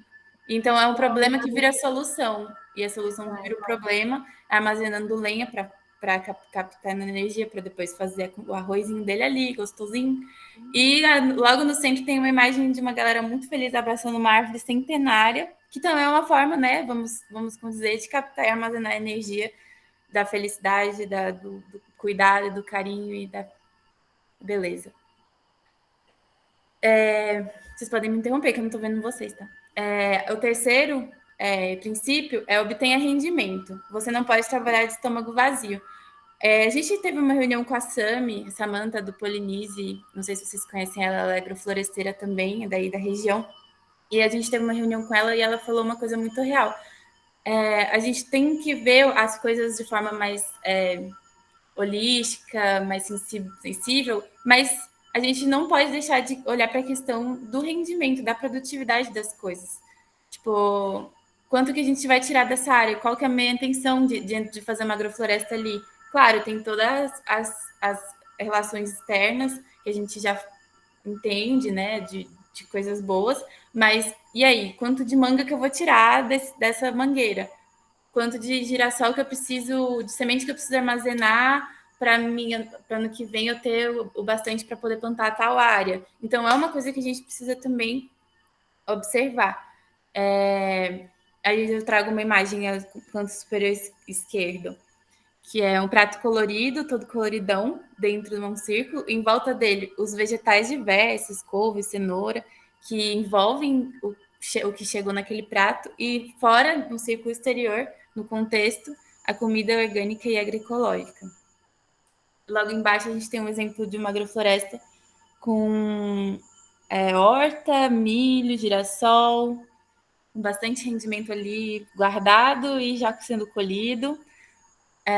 Pés de manga carregado também, uma foto dos pés de manga. E logo abaixo a gente tem a nossa linda, maravilhosa Laura, que foi a responsável por alimentar o curso inteiro durante 10 dias, 50 pessoas, na loucura, maravilhosa, comida vegana, orgânica, de qualidade, que é uma coisa muito importante, né? Porque saco vazio não para em pé. E a gente quis trazer ela para homenagear também, que ela foi muito importante. Então, obtenha rendimento. O quarto princípio é use e valorize os serviços renováveis. É um cavalinho, a imagem de um cavalinho. E o provérbio é: deixe a natureza seguir seu curso. Bom, entra também naquela conversa. Por que a gente está insistindo em fazer uma agricultura de clima temperado, sendo que nosso clima é tropical? É meio que voltar. Por que a gente planta placenta todo ano, volta para o pasto? Soja, volta para o pasto. Soja para o pasto. Aparece uma daninha lá, placenta 2, um fedegoso lá, tira, porque vai sujar o pasto. Sendo que a floresta está o tempo inteiro se puxando para voltar para o equilíbrio, jogando semente, passarinho voando e tentando voltar, e a gente o quê? Volta, vai contra o curso, né? Então, isso gasta mais energia, a gente fica nessa linearidade, as coisas não se complementam. Então, esse princípio, para mim, é meio que isso. Você sobe no cavalo e vai, monta e vai, planta as bananeiras. Aí aqui, a primeira imagem são três pessoas, 4. É um mutirão de pessoas plantando a bananeira eu acho que não é na Beth, no sistema agroflorestal. E a bananeira é a musa da inspiração da agrofloresta. Ela é abundância total e ela acaba sendo muito mais do que a banana, né? Então, você usa e valoriza esse serviço renovável que ela tem, tá? Logo embaixo tem o secador solar, que é uma caixa preta que você coloca as bandejas assim, com sombrite dentro, com as plantas que você deseja secar, e tem uma rampinha assim, geralmente ela é toda refletida com alumínio, e uma placa de vidro por cima, que o sol bate, vira uma estufinha, o vento vem, esquenta, sobe e seca a planta, e ele sai por cima. Logo abaixo, no centro da imagem, tem um desenho de como é uma bacia de evapotranspiração, né? A coleta, as camadas de pneu, areia, argila e as plantas em cima, e como que isso também é um serviço renovável que a gente está enchendo fossa, com muita cidade, muito município sem saneamento básico ainda, e isso seria uma solução, um problema que vira uma solução maravilhosa, e é um serviço renovável magnífico, que traz a água de volta para a atmosfera, né? Aí à direita, no canto superior direito, tem um sistema muito engenhoso, que é uma galinha, a galinha enxadão de galinha, que ela vai ciscando e revolvendo essa terra. É um cercadinho fechado de tela, onde a galinha fica dentro, só fica ela lá dentro, e ela vai revolvendo esse solo e comendo algumas plantinhas indesejadas, e você vai movendo essa telinha de lugar, e no lugar que você tira, a terra está adubada, arada, maravilhosa, para você já começar seu canteiro de horta. É uma forma de você utilizar um serviço renovável. Aí... móvel. É isso, exatamente. Então, já vai cercando aí também, já vai adubando. Isso. Aí logo embaixo a gente tem a imagem de uma casa posicionada a partir do momento que a gente faz aquela leitura da paisagem, onde o sol vai passar, sempre passa mais no norte, já que a gente está no hemisfério sul, né? Vou colocar a minha captação de solar para esse lado. Eu vou... de onde que vem o vento mais seco? Geralmente aqui é do sudeste. eu vou colocar uma barreira, um corredor ecológico de vento, com planta, com árvore, com o que você quiser. Como que eu aproveito o vento que vem para ventilar minha casa? Então, a imagem meio que é um desenho arquitetônico de uma propriedade, como que a gente consegue utilizar desses elementos que já estão ali para ter um conforto térmico melhor e pensar melhor nos elementos. E logo embaixo é o queridinho da permacultura, que é a bioconstrução, que é você usar os elementos que tem ali no local, né? E construir sua própria casa. Tá no próximo, né? O do ônibus. E é uma imagem de uma casa construída com hiperadobe e o telhado de bambu e as janelas redondas, provavelmente reutilizadas de algum outro lugar. Aí o próximo princípio é o princípio da minhoca. Não produza desperdícios. A Gabi trouxe no começo que a gente tem uma indústria só para cuidar do nosso lixo. E ela não volta. E é muito difícil que essa indústria volte para o começo, né? A reciclagem no país, infelizmente, é muito baixa. A gente produz lixo mesmo. Tem uma indústria só para isso. Então, um dos princípios para você pensar nessa interação dos elementos é você diminuir ao máximo os desperdícios. Seja você usando o produto como recurso em outro elemento, ou seja, você dando um descarte favorável ao certo, correto, né? Seja pela composteira, que está bem no centro da imagem, seja pela bacia de evapotranspiração, que a gente já falou, seja pelas garrafas, que tem uma parede cheia de garrafas de vidro que foram utilizadas na própria estrutura, seja o banheiro seco também, que é uma estrutura que você coleta água, cocô e xixi, coloca num tambor e dá o descarte, ele vira adubo e você dá o descarte devido. Seja por essa imagem maravilhosa que a Gabi trouxe aí de um amigo dela que reutilizou essas janelinhas embaixo, quadradinhas, são janelas de ônibus que ele reutilizou para fazer a própria casa. E na direita também tem a parte de fora da casa, esses vidros grandes, é a traseira do ônibus também. Então é uma forma de você não desperdiçar para que não lhe falte, né? Não, nem para você, nem para as próximas gerações, para as pessoas ao seu redor. Quer falar mais alguma coisa, Gabi? Vou passar. Tô correndo. Representada. Correr. Aí, essa é muito linda. Essa é da teia de aranha, que parta de padrões para chegar nos detalhes. Às vezes as árvores nos impedem de enxergar a floresta, que é bem o que a Gabi trouxe, né? Olhar para o todo. Primeira coisa que a gente vai não é chegar no problema. Ai, minha planta tá com a folha amarela, o que será que ela tem? Aí fica olhando só para a folhinha amarela da planta. Você dá um foco para trás, você olha o contexto, você olha os padrões, como eles repetem, como que eles funcionam. E como tudo que está em cima está embaixo, está dentro, está fora, aí você consegue ter uma noção melhor para você não necessariamente solucionar aquele problema, porque às vezes ele pode ser a própria solução. Como você se comunica melhor com esses recursos, com o seu redor. Como que eu vou descrever essa imagem? No canto superior esquerdo, tem várias imagens lindas de texturas diferentes de animais. Tem cogumelo, tem o rugar da pele do jacaré, tem a serpente, tem a asa de uma borboleta, tem a folha com seus padrões de rio por dentro, tem a casca de uma tartaruga. Vocês conseguem visualizar como que todos esses desenhos eles se repetem? Eles estão desde pequenininho até o maior animal. No canto superior direito, a gente tem o nosso pulmão todo cheio de veias, comparado com as veias de uma folha, com as veias dos rios, das bacias do nosso país, com a raiz de uma planta, com o trovão, com o coral do fundo do mar. No canto inferior direito, a gente tem os ossos das mãos, tornando as veias das folhas, nossos cabelos com os troncos das árvores, um caule cheio de espinhos com a nossa medula, a pele... Ai, gente, que isso? O nosso cabelo com as raízes, a pele da barriga com as pedras empilhadas, os pelos dos peitos com os ramos das folhas. E tudo se repete, todos esses padrões, eles estão aí, eles são uma linguagem ancestral gigantesca e tá nos mostrando, gritando no nosso ouvido o tempo inteiro assim, ó. Olha para mim, me vê, olha como eu sou grandioso, como eu sou pequenino, e você faz parte disso tudo, e parta de mim para chegar nos detalhes, que aí o problema vai ficar bem menor, ou ele nem vai existir. Acho que é o penúltimo. Não. O princípio integrar ao invés de segregar, muitos braços tornam o fardo mais leve. A gente falou disso, né?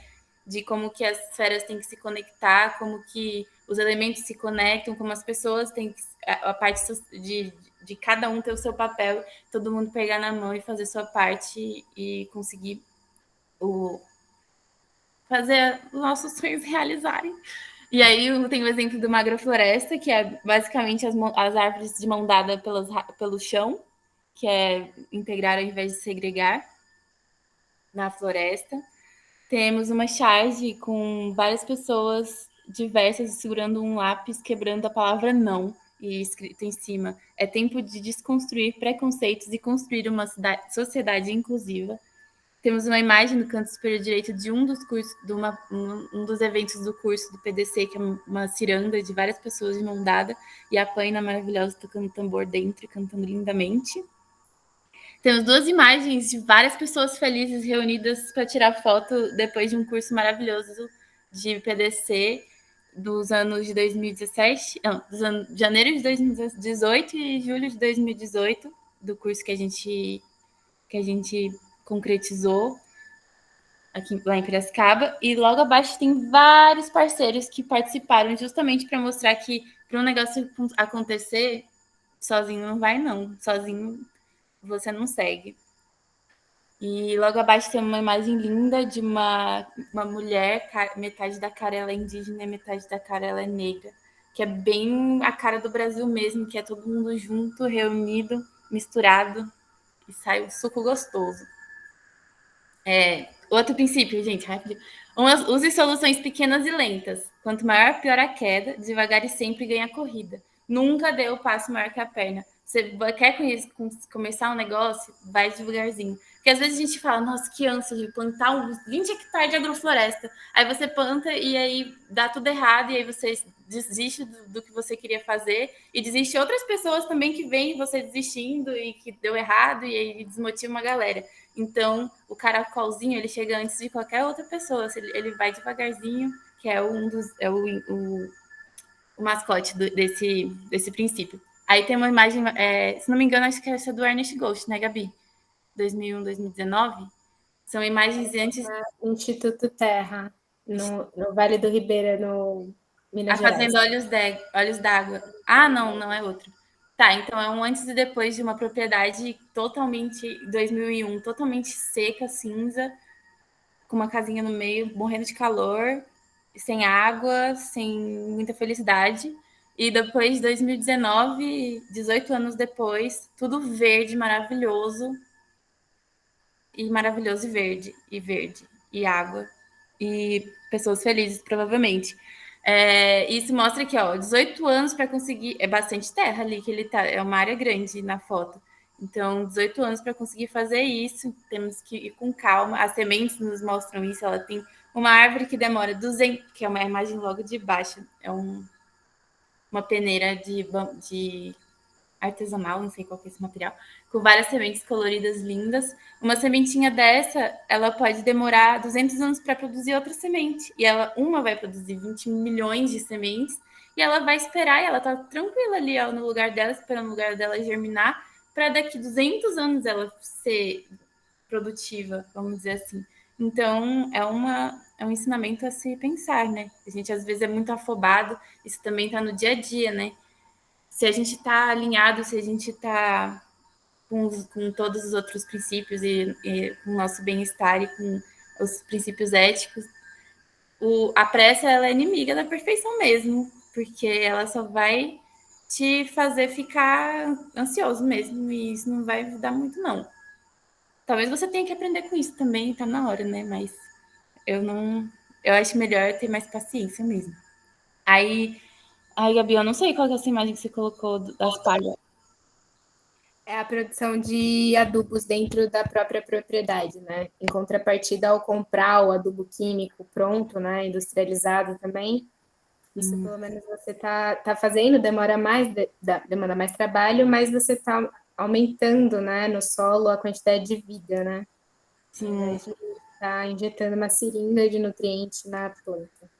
Isso reflete muito também em qual tipo de produção que a gente está fazendo, né? Você quer um NPK ali que a planta vai comer, vai até afogar no nutriente lá e produzir rápido para ano que vem já ter outro e papapá, ou você quer deixar a plantinha crescendo e deixar para as outras e colocar o negócio que vai caminhando por si só, né? E economizando energia, tempo. O solo, para o solo alimentar a planta, né?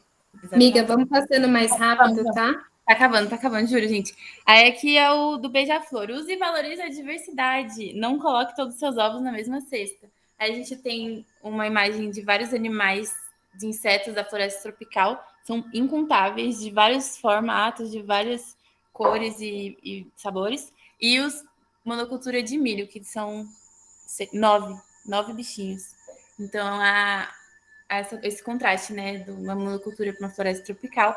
Uma sala de aula toda colorida, diversa, com pessoas de várias cores e tamanhos, e sentadas em roda discutindo, com um globo terrestre no meio. Com certeza eles sabem que a Terra não é plana.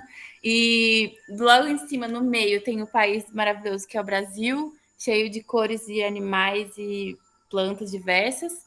O milho colorido, várias sementes diferentes, coloridas, que a gente às vezes não tem noção, mas beterraba tem, cenoura tem de várias cores, batata tem de várias cores. Pode plantar batata, mas planta de várias cores. E logo embaixo temos uma montagem feita diferenciando um solo diverso de um solo solo chato, vamos dizer assim.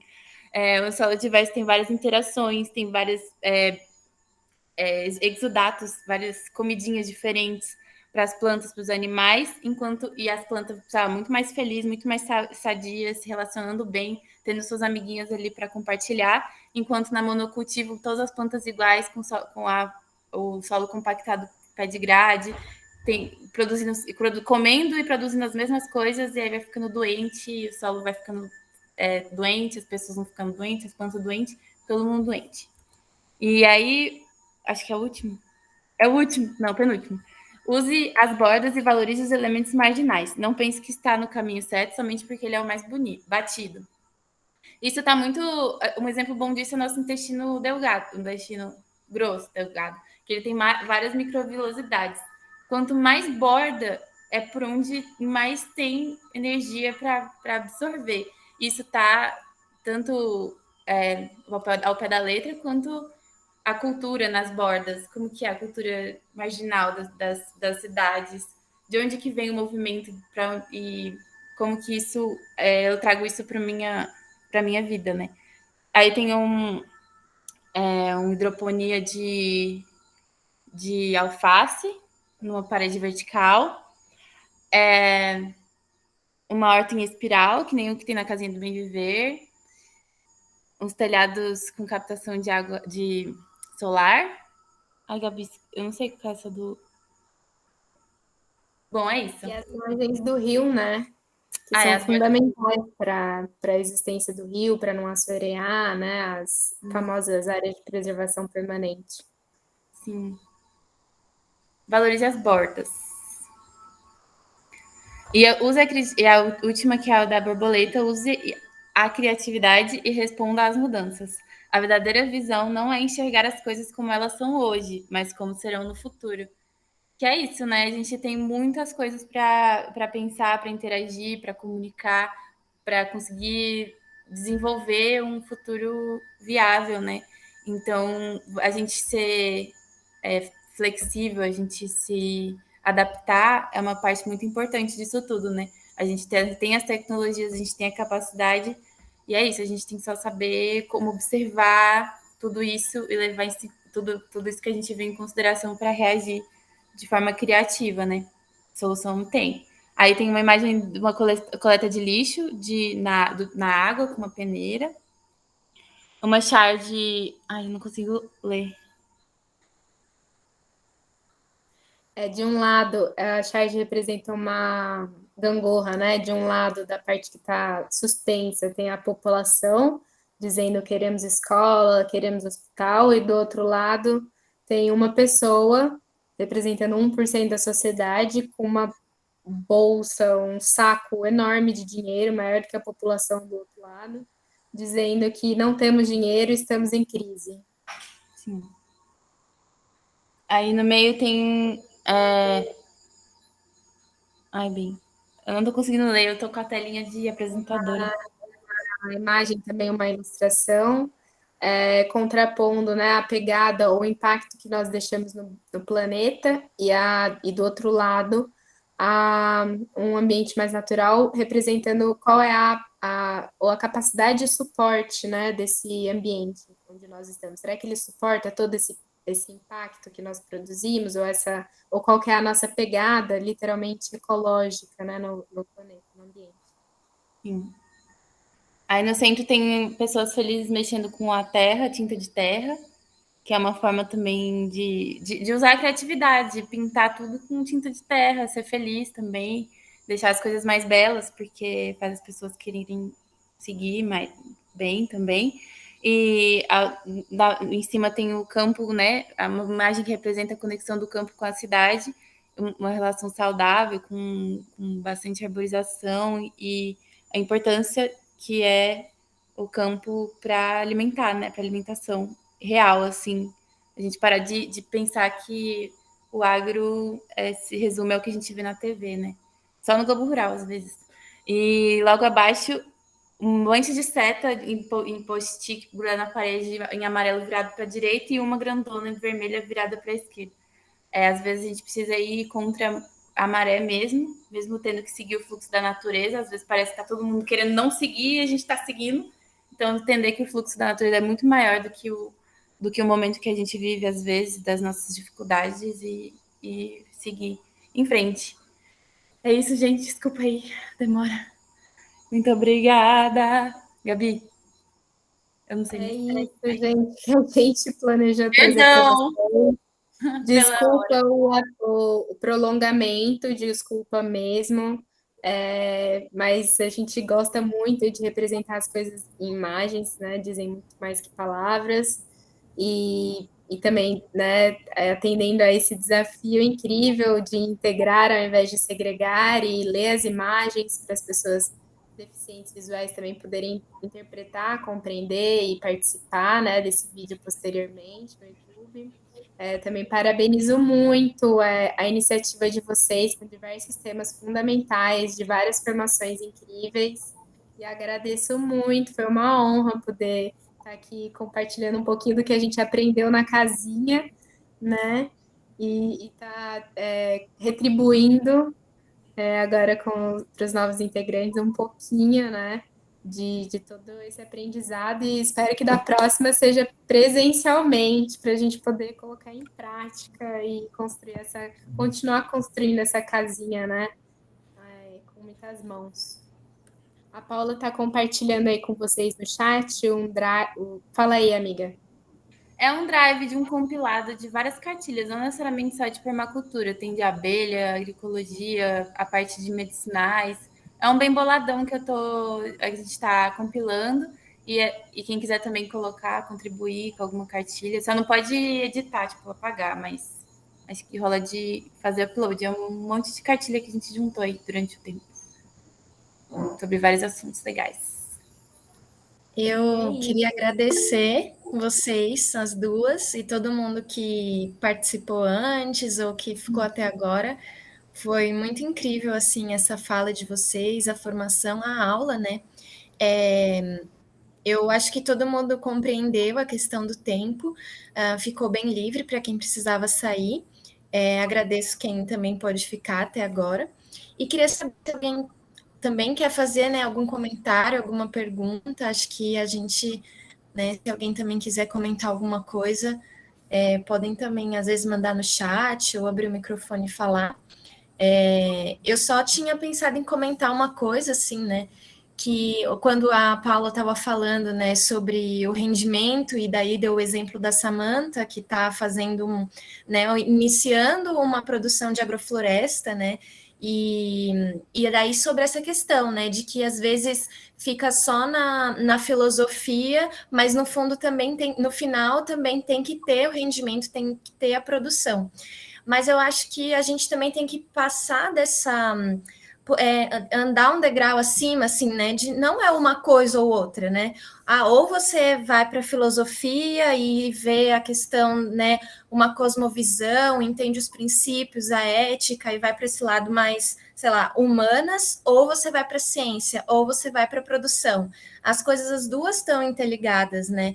E acho que a permacultura, a agroecologia, a agrofloresta, elas trazem esses exemplos e a gente vê hoje esses exemplos acontecendo, né? Pessoas que têm aí seus sítios e, por exemplo, o próprio Ernest ou outros exemplos, e que têm uma produtividade muito maior, seguindo os princípios da natureza, seguindo, né, a agroecologia, a agrofloresta, tem uma produtividade muito maior do que outras propriedades que não seguem e que são muito dependentes de insumos. Então, também é óbvio que acho que é uma questão extremamente necessária a gente mudar a nossa cultura, né? Que isso influencia. Eu acho que se a gente está vivendo uma crise hoje é por causa da nossa filosofia, que talvez não está muito boa, né? Muito de acordo com a natureza, e que isso influencia a produtividade, a produção de alimentos, né? De comida de verdade. Então, não é sobre ser uma coisa ou outra, né? E sobre falar sobre filosofia, falar sobre mudanças culturais, numa revolução de princípios, não é bicho grilo, né? É ser inteligente, é ser consciente, é o mínimo assim que a gente pode fazer se a gente quer uma mudança de verdade. Então, eu acho que foi incrível e espero muito que a gente tenha uma atividade prática mesmo, porque seria incrível, assim, botar a mão na massa mesmo e quem sabe ano que vem, né? Aí a Gabi vem, faz uma visita para a gente e aí a gente faz uma atividade prática. Era isso que eu queria comentar. Se ninguém tiver mais nada, acho que a gente vai encerrando por aqui. Ou se alguém ainda quiser falar. Eu quero falar. Fale. Bom, gente, eu saio daqui com mais inspiração. Já conheço a Paulinha, a Gabriela é minha filha. Eu sou um bicho daquele tipo executivo que saiu de um apartamento e veio morar num mini sítio e está aplicando tudo que eu vi, Gabriela, valorizar e conhecer, aprender, ensinar. Não é fácil, né? Então, com o curso de hoje me deu mais essa noção quando Paula fala assim, tem o tempo das coisas, respeite o tempo das coisas, eu estou vendo isso na prática, é um negócio muito lindo, é muito emocionante ver tudo isso que vocês falaram hoje acontecer diante dos meus olhos. E a forma como isso ensina, eu tenho um cajueiro aqui em frente a meu home office, né? Que eu olho para ele todos os dias, e é incrível, porque não é exatamente, a gente fala de produção, porque é uma palavra e é um efeito desejado por nossa sociedade, que está impregnado na nossa cultura, na nossa mente, mas isso pode ser reconstruído, né? Então, eu sou prova disso.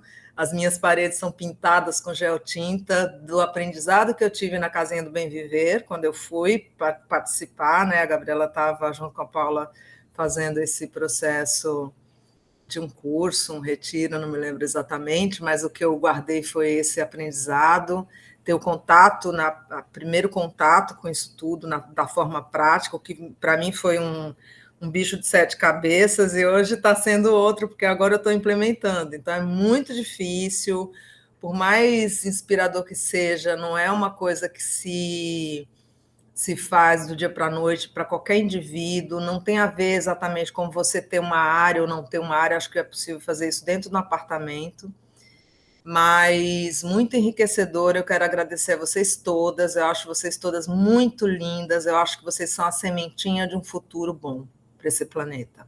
Então, parabéns e muito obrigada. Axé, obrigada, mamãe. Aprendo muito com você também, sobre permacultura.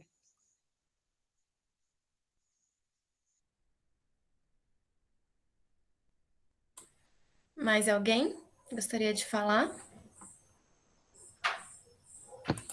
Eu queria agradecer as meninas pela formação, foi uma formação incrível, igual mandaram aqui no chat, foi uma aula mesmo, e foi muito legal também vocês trazerem várias imagens, a gente conseguir ver a aplicação disso tudo, né, quando vocês mostraram a foto do PDC, né, muito legal, e agradeço também por vocês toparem o desafio, eu sei que foi meio em cima da hora, assim, né, de escrever as imagens, assim, mas a gente espera que vocês tenham gostado desse desafio também.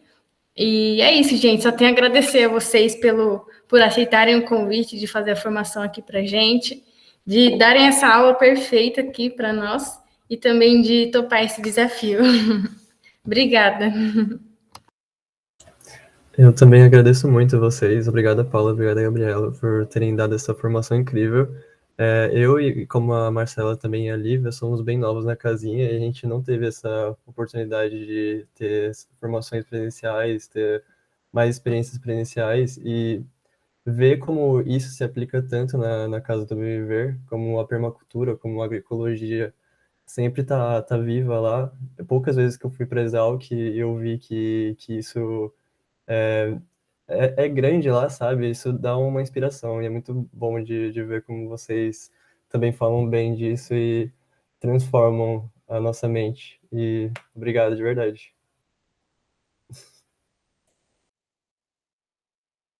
Obrigada demais, gente, pelos feedbacks. E pode, estou só esperando marcar a data, mas minha presença PDC, está confirmada né? na parte Vamos marcar um prática. PDC. Tem que marcar um PDC de novo, gente. Esse negócio tem que ter todo ano. A gente vai de novo, pega, arrecada recurso de novo. Vamos fazer PDC, vou lá. Se quiserem ajuda para escrever edital, estamos juntos. Podem contar com a gente, viu? Só chamar. Vai ser uma honra novamente. Muito obrigada pelas palavras. Eu fico emocionada, até arrepia, assim, porque toca muito, é um negócio que abre muito os poros mesmo. A gente sente o que tá no, que não é nem caminho certo, errado, a gente sente que tá vivo mesmo. E eu fico muito, muito feliz da casinha tá assim, com gente nova, primeiro ano, cara, eu não acredito que o negócio tá virando, assim, tá embolando pra você ver, o negócio segue, cada coisa no seu tempo. As pessoas vão aparecendo e vão somando, e eu agradeço muito vocês, galera que tá no meio, que tá chegando, as meninas por organizar o evento, vocês são demais, eu amo vocês, tô com saudade, eu vou chorar. E é isso, eu amo demais vocês. Valeu. Boa noite, gente. Bom final de semana para vocês. Muito obrigada por essa. Muito obrigada, gente. Beijo.